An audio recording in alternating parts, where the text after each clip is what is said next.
देखिए यार, हमको बाबू बात करनी थी वेक्टर के बारे में। हमें स्केलर तो हम जानते हैं, उसमें कोई ख़ास बात होती नहीं है। टेंसर हमारे सिलेबस में नहीं है, जानकारी होनी चाहिए क्योंकि एक बार क्वेश्चन आया था तो मैंने आपको सिखा दिया। ठीक, जब बात सर वेक्टर की चली है तो वेक्टर के बारे में ही बात करेंगे। ठीक, आइए वेक्टर की बात करते हैं। जब बात निकली है तो सर जी दूर तलक जाएगी, सुना होगा आपने, गालिब का शेर है, बात निकली है तो दूर तलक जाएगी। तो जब वेक्टर की बात निकली है तो दूर तलक चलेंगे सर। आइए बात करते हैं। सबसे पहले बात करने जा रहा हूं टाइप्स ऑफ वेक्टर। हेडिंग लिखिए, टाइप्स ऑफ वेक्टर, वेक्टर के प्रकार। मैं वही वेक्टर के प्रकार पढ़ाऊंगा जो हमारे सिलेबस में है। ठीक, दूर तलक जाएगी, दूर तक जाएगी नहीं है, तो उर्दू शब्द है दूर तलक जाएगी। आदर्श भाई, गालिब साहब का शेर है ये। ठीक, तो सर टाइप्स ऑफ वेक्टर, ठीक है, वेक्टर के प्रकार, कुछ स्पेसिफाइड टाइप्स पढ़ने, वही हमारे सिलेबस में, बाकी पढ़ने नहीं। सर एक छोटी सी बात तो पहले समझ लो, दो लाइनें अगर एक ही तरफ हो तो इनके बीच का एंगल होता है 0, और अगर अपोजिट डायरेक्शन में हो, एक इधर हो एक इधर हो, एंगल होता है 180, एंगल होता है 180, 180 डिग्री। ठीक, इसे हम कहते हैं अपोजिट डायरेक्शन, इसे कहते हैं सेम डायरेक्शन। ठीक, सबसे पहले आता है पैरेलल वेक्टर। पैरेलल वेक्टर लिखो हेडिंग, पैरेलल वेक्टर लिखा, पैरेलल वेक्टर। पैरेलल ऐसे बनाया जाता है, this is symbol of parallel, parallel vector. ठीक है सर, क्या है पैरेलल वेक्टर? ये ऐसे दो वेक्टर, ऐसे दो वेक्टर जिनके बीच का एंगल 0 डिग्री होता है। ऐसे दो वेक्टर जिनके बीच का एंगल 0 डिग्री होता है, उनको हम पैरेलल वेक्टर कहते हैं। लिखो, जिनके बीच का एंगल, ऐसे दो वेक्टर जिनके बीच का एंगल 0 डिग्री होता है, उनको हम पैरेलल वेक्टर कहते हैं। लिख लिया? मैग्नीट्यूड की कोई कंडीशन नहीं होती, ये भी लिख लो, no condition for magnitude. Magnitude की कोई कंडीशन नहीं होती, मतलब मैग्नीट्यूड की कोई कंडीशन नहीं है, भले एक छोटा हो एक बड़ा हो, कोई कंडीशन नहीं है मैग्नीट्यूड की। ठीक है, हो सकता है दोनों बराबर हो, बस एंगल 0 डिग्री होना चाहिए, ये शर्त है। हो सकता है ये वाला छोटा, बहुत छोटा, ये काफ़ी बड़ा है, एंगल कितना होना चाहिए 0। तो ऐसे वेक्टर को हम क्या कहते हैं? Parallel vector. बना लो डायग्राम। मैग्नीट्यूड की कोई कंडीशन नहीं होती, सिर्फ पैरेलल का बनाना। ये 3 डायग्राम बना लो। ठीक, लिखा? ठीक है। दूसरा वेक्टर होता है sir anti parallel vector. Anti parallel vector, anti parallel vector लिखा? सुनो, ऐसे दो वेक्टर, लिखो लिखो, ऐसे दो वेक्टर, ऐसे दो वेक्टर जिनके बीच का एंगल, ऐसे दो वेक्टर जिनके बीच का एंगल 180 डिग्री होता है, जिनके बीच का एंगल 180 डिग्री होता है, 180। ठीक, मैग्नीट्यूड की कोई कंडीशन नहीं होती। लिखो, मैग्नीट्यूड की कोई कंडीशन नहीं होती।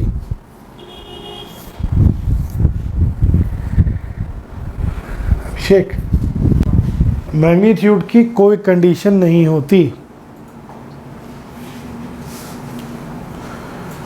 हाँ, मतलब मे भी एक छोटा हो एक बड़ा हो, मे भी दोनों बराबर हो। हाँ, दोनों बराबर भी हो सकते हैं, बस शर्त एक है कि एंगल 180 डिग्री होना चाहिए।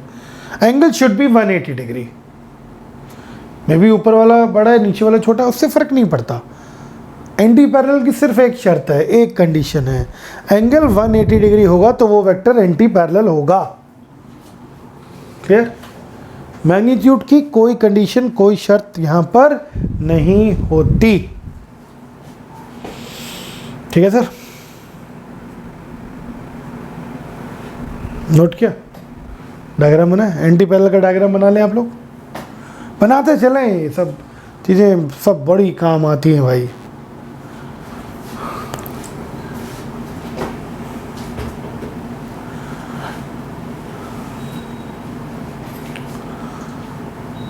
बना लिया भाई?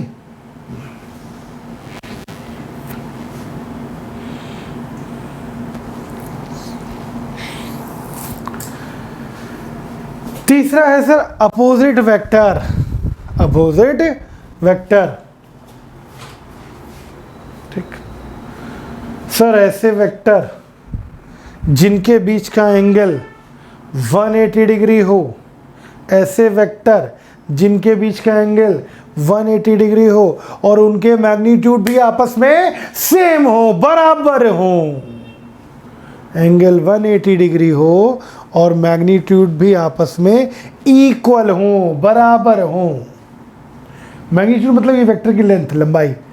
वैसे लेंथ दिखाते हैं या न्यूमेरिकल वैल्यू, जब डायग्राम बनाते हैं ना तो लेंथ से दिखाते हैं। दिस इज, ये सेम है, एंगल 180, लेंथ भी सेम। तो ऐसे वेक्टर को हम क्या कहते हैं? अपोजिट वेक्टर कहते हैं। ऐसे वेक्टर जिनकी लेंथ या मैग्नीट्यूड सेम हो और उनके बीच का एंगल 180 डिग्री हो, 180 डिग्री हो। क्लियर है भैया? समझ गए सर? कोई दिक्कत? बोलो भाई, 180 डिग्री हो, ठीक।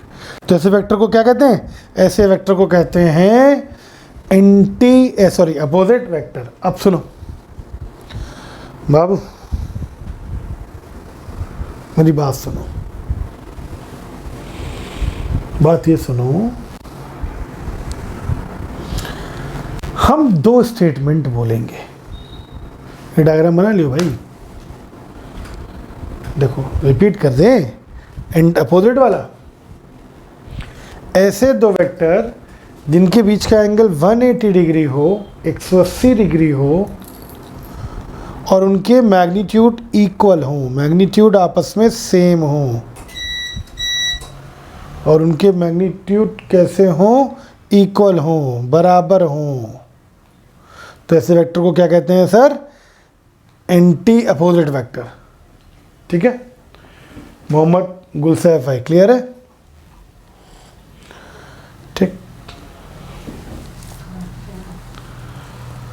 नहीं, अपोजिट वेक्टर का एंगल 180 और मैग्नीट्यूड सेम होना चाहिए। अभी मैंने ये इसीलिए डायग्राम बनवा दिया, 180। बोलो जानवी, 180 और मैग्नीट्यूड भी सेम, तभी वो अपोजिट वेक्टर होगा। ठीक, अब सुनो मेरी बात सुन लो।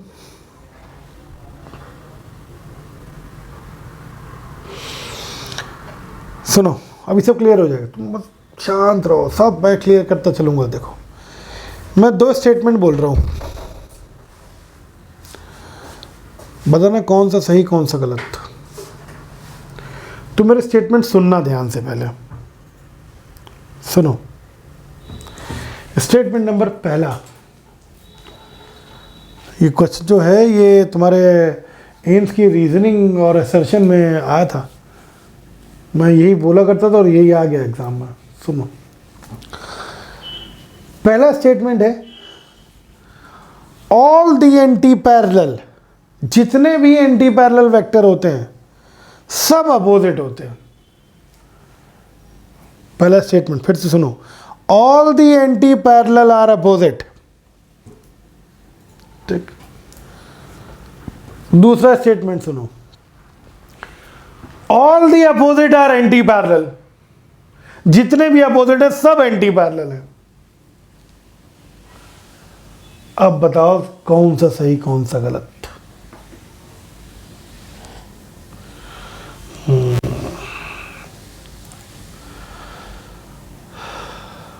फिर से बोल दूं, पहला है all the anti parallel are opposite और दूसरा है all the opposite are anti parallel. Yes, एकदम सही बच्चों ने जवाब दिया, वेरी गुड। सेकंड सही है मेरा, सेकंड एकदम सही है, पहला गलत है। तो क्यों क्यों क्यों क्यों क्यों? सुनो सुनो सुनो, क्या सभी एंटी पैरेलल अपोजिट हैं? नहीं। क्या ये एंटी पैरेलल अपोजिट है? अपोजिट की दो कंडीशन है, अपोजिट की दो कंडीशन है। अपोजिट के लिए 180 का एंगल होना चाहिए, मैग्नीट्यूड भी बराबर होनी चाहिए। एंटी पैरेलल की सिर्फ एक कंडीशन है, एंगल 180 होना चाहिए, चाहे मैग्नीट्यूड कुछ भी हो, अलग हो तब भी चलेगा, बराबर है तब भी चलेगा। देखो सभी एंटी पैरेलल, क्या ये अपोजिट है? नहीं। क्यों नहीं है? क्योंकि इसमें मैग्नीट्यूड बराबर नहीं है, इसमें मैग्नीट्यूड बराबर नहीं है। ठीक, क्या ये अपोजिट है? क्या ये अपोजिट है? हाँ है। क्यों? अरे मेरे लाल, मैग्नीट्यूड बराबर है, तो ये वाला एंटी पैरेलल अपोजिट है। क्या ये है? नहीं। क्यों नहीं? भैया मैग्नीट्यूड कहाँ बराबर है बताओ? एक इतना बड़ा वेक्टर है, छोटा सा वेक्टर है, मैग्नीट्यूड कहाँ बराबर है बताओ भैया, बोलो अरे लाल। तो जितने एंटी पैरेलल थे उसमें सिर्फ एक ही अपोजिट निकला, ये इसी में मैग्नीट्यूड बराबर था। लेकिन जितने अपोजिट हैं सब एंटी पैरेलल होते हैं। यस, देखो ये अपोजिट एंटी पैरेलल है, हाँ है, 180 का एंगल है इसमें। ये अपोजिट एंटी पैरेलल है, हाँ है, 180 का एंगल है इसमें। क्लियर है? समझ गए? ठीक है, लिखवा दूं ये स्टेटमेंट्स, बहुत इंपॉर्टेंट है। लिखो स्टेटमेंट नंबर पहला, लिखो लिखो, all the anti-parallel are, all the anti-parallel vector are, all the anti-parallel vector are opposite.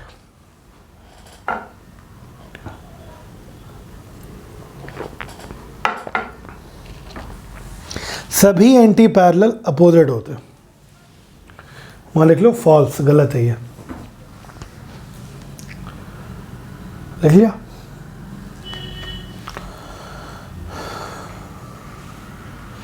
दूसरा बोलो,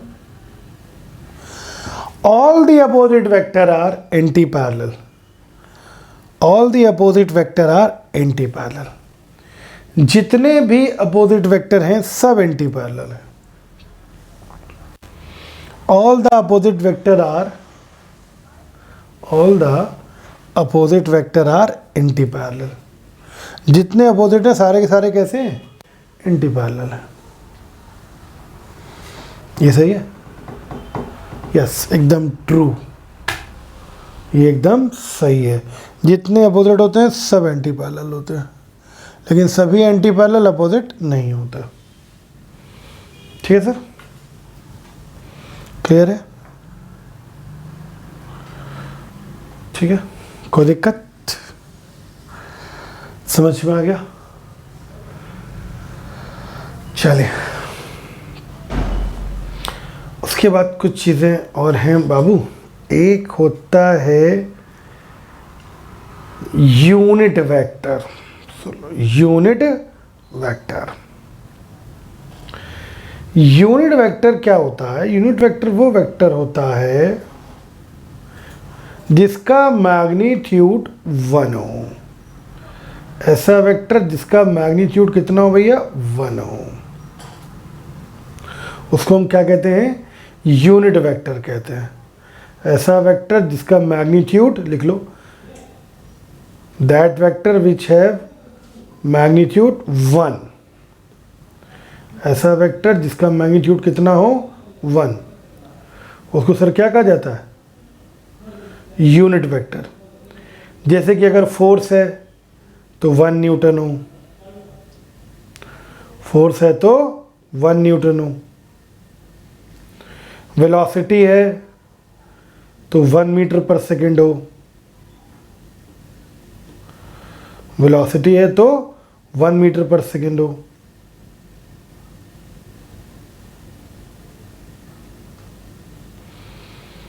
ठीक है सर?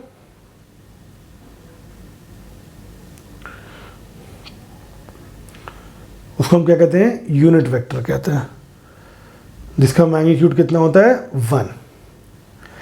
अब उसको रिप्रेजेंट करने का भी एक तरीका होता है, उसको रिप्रेजेंट करने का एक मेथड होता है। कैसे रिप्रेजेंट करते हैं? जनरल वेक्टर को हम सर रिप्रेजेंट करते हैं एरो बना के। कोई भी जनरल वेक्टर होगा उसको हम रिप्रेजेंट करेंगे एरो बना के। ठीक। यूनिट वेक्टर को रिप्रेजेंट करते हैं हम कैप लगा के, टोपी लगा के। ठीक है।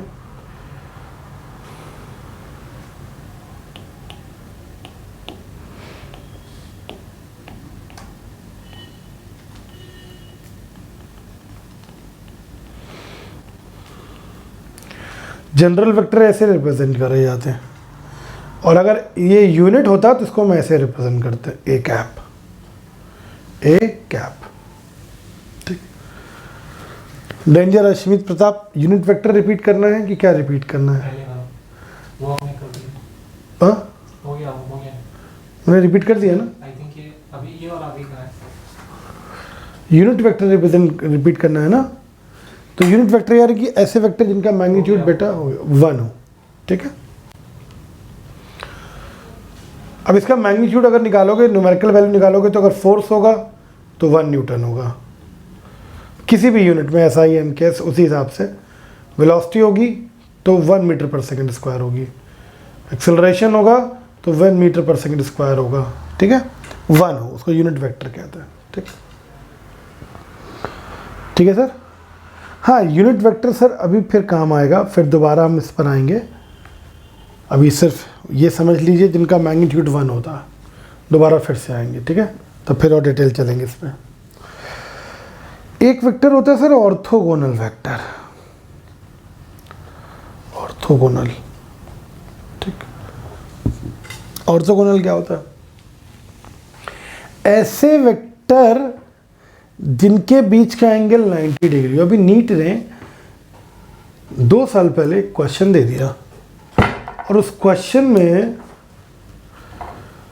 कर क्या दिया, 2 वेक्टर दिए और बोले कि ये ऑर्थोगोनल हैं।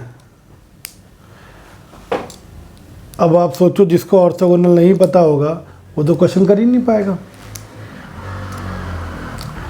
इसलिए पता होना जरूरी है। ऑर्थोगोनल वेक्टर का मतलब होता है जिन 2 वेक्टर के बीच का एंगल 90 डिग्री हो। एक ये हो, एक ये हो। एंगल कितना हो सर? 90 डिग्री, 90। हाँ, मैग्नीट्यूड की कोई कंडीशन नहीं होती, एक छोटा हो एक बड़ा हो, में भी दोनों बराबर हो, कोई फर्क नहीं पड़ता। नो कंडीशन ऑफ मैग्नीट्यूड, लिख लो, नो कंडीशन फॉर मैग्नीट्यूड। ठीक है सर। बस एंगल कितना होना चाहिए? एंगल 90 होना चाहिए। लिख लो, एंगल शुड बी 90 डिग्री। तो ऐसे वेक्टर को क्या कहते हैं? ऐसे वेक्टर को हम कहते हैं ऑर्थोगोनल वेक्टर। क्लियर है भैया? No condition for magnitude, magnitude की कौनो कंडीशन नहीं होती। एक छोटा हो एक बड़ा हो, कौनो फर्क नहीं पड़ेगा। ठीक है भैया? क्लियर? सुनो बाबू, उसके बाद एक वेक्टर आता है, दैट इज नल वेक्टर। कौन सा वेक्टर?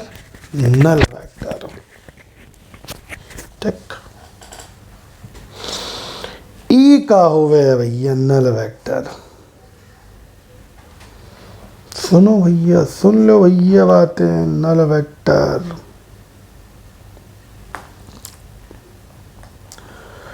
देखो बच्चे तो बच्चे होते हैं यार, ठीक।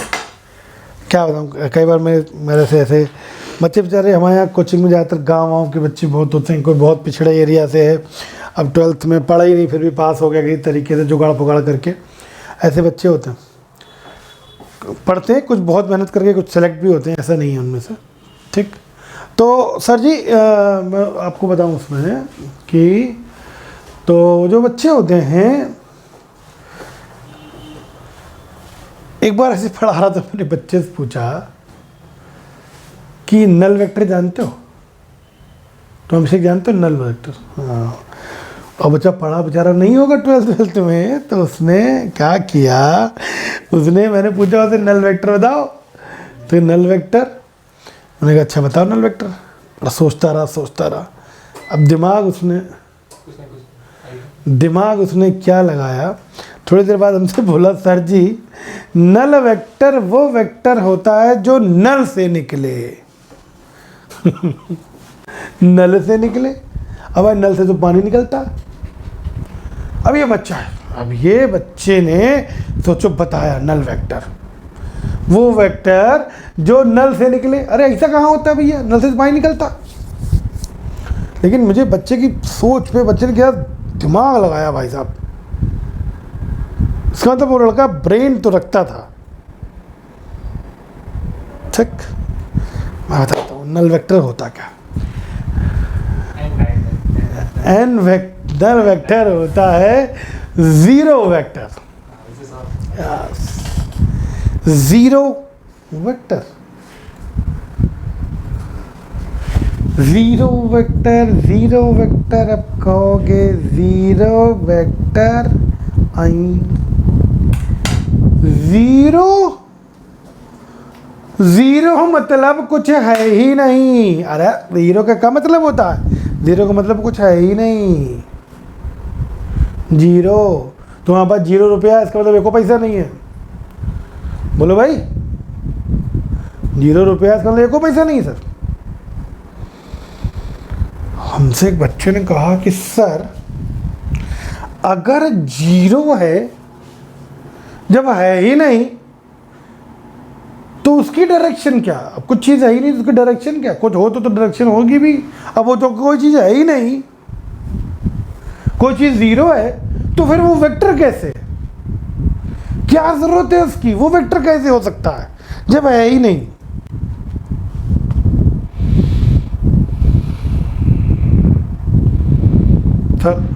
मजबूरी, क्या ना कराए मजबूरी। अभिषेक भाई, ये इंसान की मजबूरी होती है। अब बताइए, जैसे वो कुछ चीज़ें हैं, कुछ दुनिया में ऐसी चीज़ें हैं जो अनडिफाइंड हैं। मैं बता रहा हूँ, मैं आपको बता रहा हूँ, बच्चे क्या है कई बार उससे पूछने लगते हैं, बात करते हैं। एक बार देखिए, एक बच्चे ने हमसे कहा कि सर ये 0 अनडिफाइंड है। एक बच्चे ने हमसे पूछा सर ये इनफाइनाइट क्या होता है, अनंत क्या होता है, इनफाइनाइट बताओ। मैंने कहा 1/0 होता है। बोला सर अरे ये कैसे, इसका मतलब क्या है, समझाओ इसे, ये क्यों है। पिल गया मुझसे यार अब हम क्या बताएं। हमने कहा इनफाइनाइट जिसका अंत ना हो। बोला ऐसा कौन होता है। बात तो भाई सही कह रहा, लेकिन कुछ चीज़ें सिर्फ हमें एज्यूम करनी पड़ती हैं, कुछ चीज़ें हमें बस माननी पड़ती हैं, लेकिन उनका कोई एग्जिस्टेंस नहीं है, बस महसूस करो। बोलो,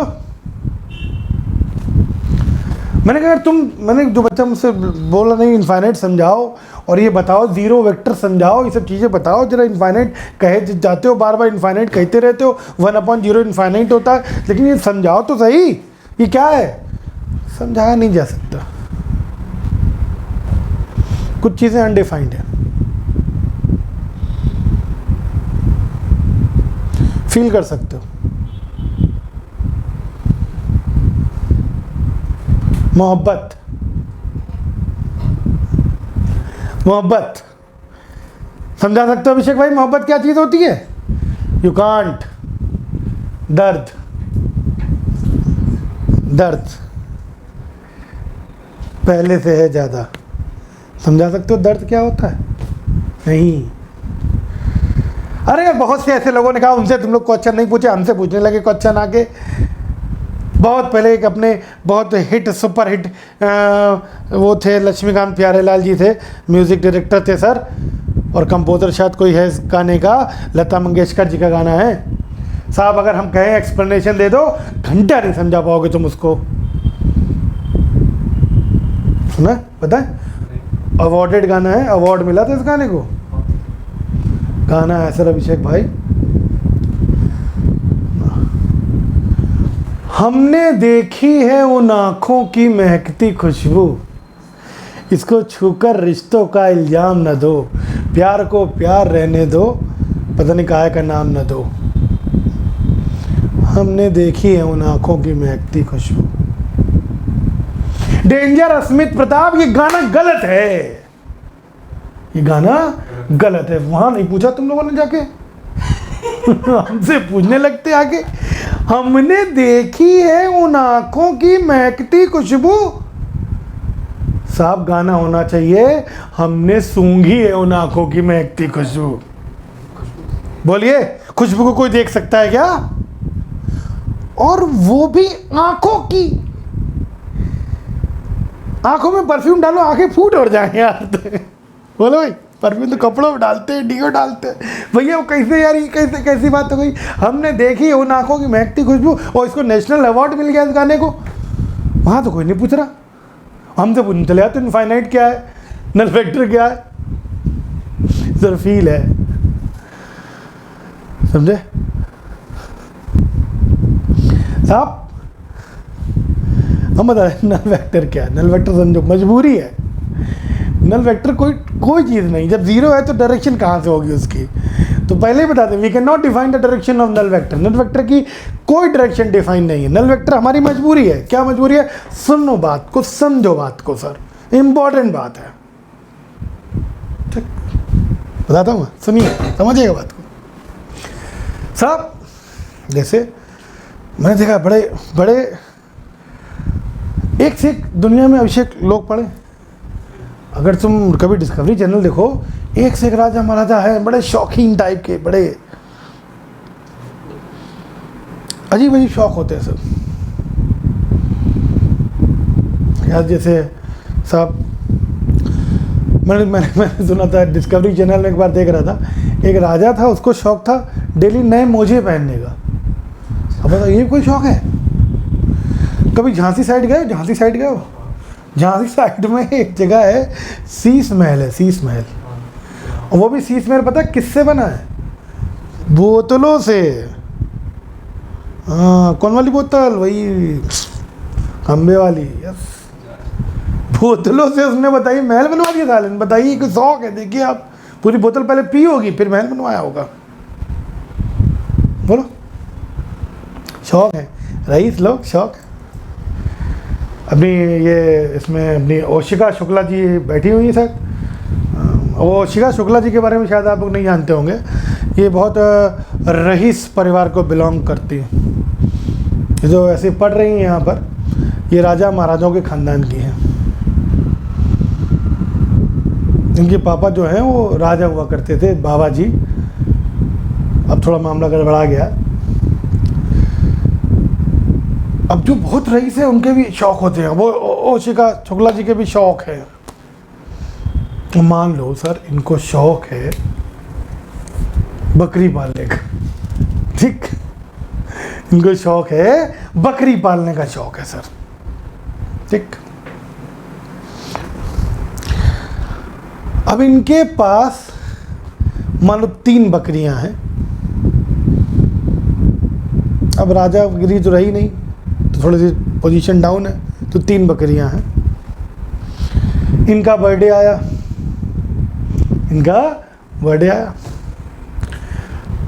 अब इनकी एक फ्रेंड है, कोई भी फ्रेंड है भाई, जैसे अपने अन्नी एके जी फ्रेंड है मान लो। इन्होंने 2 बकरियां गिफ्ट कर दी ओशिका जी को। बर्थडे गिफ्ट करा जाता है, बकरी गिफ्ट कर दी। बताओ कितनी बकरियां हो गई? 5। 3 पहले से इनके पास थी। सतीश कुमार वर्मा हैप्पी बर्थडे किसको कह रहे हो? हमें कह रहे हो? अच्छा, ओशिका का हैप्पी बर्थडे। अच्छा, हाँ, तो सर इनके पास कितनी, 3 पहले थी, 2 बाद में आ गई, कितनी बकरियां हो गई? 5। ठीक। फिर अन्नी जी का बर्थडे आया, उन्हें लगा कि अच्छा है, बकरी इसने गिफ्ट करी थी, वापस कर देते हैं उसको। इन्होंने 3 बकरियां वापस गिफ्ट कर दी। बताओ कितनी बची? 2 बची, 2 बकरियां बची। कैसे? यानी कि बात समझना, मोहम्मद सऊद रजा, अबे 8 बकरियां कहाँ से हो गई यार? 5 थी, 3 वापस कर दी। तो ये तुम कहाँ से ले आए बकरी? और बकरी तुम खरीद के लाए के बाहर से? ये देखो, ये 8 कहाँ से गुजरी तुमने मोहम्मद सऊद रजा खान? अबे 5 थी, 3 वापस कर दी, तो कितनी बचेंगी? 2 बकरियां नहीं बचेंगी? ठीक बाबू, सुनो, पहले 3 थी, 2 आ गई, 5 हो गई। बकरी प्लस बकरी इज इक्वल टू बकरी। हम प्लस और माइनस की बात कर रहे हैं, हम प्लस और माइनस की बात कर रहे हैं। मैं क्रॉस कराने की बात नहीं कर रहा हूँ, या डिवाइड कराने की बात नहीं कर रहा हूँ। डिवाइड कर दो खा जाओ बकरी, नहीं, जोड़ो और घटाओ। बकरी प्लस बकरी इज इक्वल टू बकरी, और बकरी माइनस बकरी इज इक्वल टू बकरी। The very important point, important नहीं, बहुत ही इंपॉर्टेंट है। Vector plus vector is equal to vector. यानी कभी भी एक वेक्टर क्वांटिटी में vector quantity plus vector quantity, ध्यान रखना, ये बहुत इंपॉर्टेंट बात है, बाद में किच करोगे नहीं तो। वेक्टर क्वांटिटी और vector quantity minus vector quantity is equal to vector. बकरी प्लस वेक्टर, बकरी प्लस बकरी इज इक्वल टू बकरी, बकरी माइनस बकरी इज इक्वल टू बकरी। तो लिखो, ये लिखो डब्बा बना के, स्टार बना के, vector plus vector is equal to vector and vector minus vector is equal to vector. आई बात समझ में? वेक्टर में वेक्टर जोड़ो तो वेक्टर आता है, वेक्टर में वेक्टर घटाओ तो भी वेक्टर आता है। लिखे लिखे। अब मेरी छोटी सी बात का जवाब देना, छोटी सी बात का जवाब देना। फील कर लेना सर, फील कर लेना चीजों को। एक बॉडी है,